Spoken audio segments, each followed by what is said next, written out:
நமஸ்காரம். உங்க கல்பனா ஸ்ரீகாந்த். கன்னிராசி மற்றும் கன்னிலக்ன அன்பர்களுக்கு இந்த ஆகஸ்ட் மாசம் எப்படி இருக்கு அப்படின்றத நம்ம இப்ப பார்க்க போறோம். ஃபர்ஸ்ட், கன்னிராசி அன்பர்கள் ரொம்ப முக்கியமா இந்த மாசத்தை கவனிக்கணும்.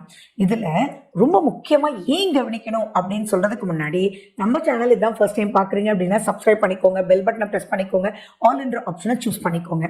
சரி, எப்பயுமே பாசிட்டிவான காலகட்டம் வருது அப்படின்னா சந்தோஷம் தான். அதை கேட்க கேட்க அனுபவிக்க சந்தோஷம். ஆனா சில மாதங்கள் இருக்கும் இல்லையா, அந்த மாசத்துல மட்டும் அந்த நாள்ல மட்டும் கோவப்படாம மட்டும் இருந்திருந்தேன் அப்படின்னா இவ்வளவு பிரச்சனை, தொடர் பிரச்சனை, பார்க்க வேண்டியதே இல்லை அப்படின்னு சில நாட்கள் சில மாதங்கள் இருக்கும் இல்லையா, அப்படிப்பட்ட மாசம் தான் இந்த கன்னிராசி அன்பர்கள் பார்க்கக்கூடிய மாசம்.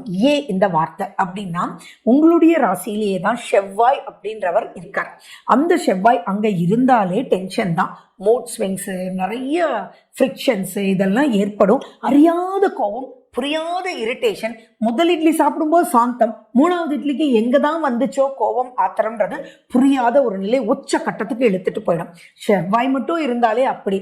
அதுல சனி பகவான் வேற தன்னுடைய வக்ர பார்வையை உங்களையே பார்க்கிறாரு 7ஆம் வீட்டில இருந்து. அப்படி இருக்கும்போது செவ்வாயும் சனியும் இட் இஸ் கால்டு அகெயின்ஸ்ட், ஒரு வார் மாதிரி இருக்கும்னு வச்சுக்கோங்களேன். ஒரு மனசு அதீதமா போராடிட்டே இருக்கும். இது மூட் ஸ்விங்ஸ் அப்படின்றதும் சொல்லலாம், என்ன வேணாலும் இதுக்கு வார்த்தைகள் சொல்லலாம். அப்ப எப்படி இருக்கும்னா, சைக்கலாஜிக்கலி ஏதோ ப்ராப்ளமா இவங்களுக்கு அப்படின்ற அளவுக்கு தூண்டிடும். உங்களுடைய சுய ஜாதகத்துல இப்ப நடக்கக்கூடிய கிரகநிலைகள் சரியில்லாம இருந்தா மிகப்பெரிய டென்ஷன் தான் இது. ஆனாலும் பயப்பட வேண்டாம். வை அப்படின்னா, ஃபைனலா ராகு 6ஆம் வீட்டில் உட்கார்ந்து இருக்கும் போது இந்த டென்ஷன், ஃப்ரிக்ஷன் இதெல்லாம் ரொம்ப ஜாஸ்தி தான் இருக்கும். வீட்டில் இருக்கிறவங்க எல்லாம் உங்க மேல கோச்சிக்கிடுவாங்க, இப்படி இருந்தா என்ன பண்றதுன்ற அளவுக்கு கேட்பாங்க. ஆனா மிகப்பெரிய ப்ராப்ளத்துக்குள்ள சிக்காம காப்பாத்துது ராகு.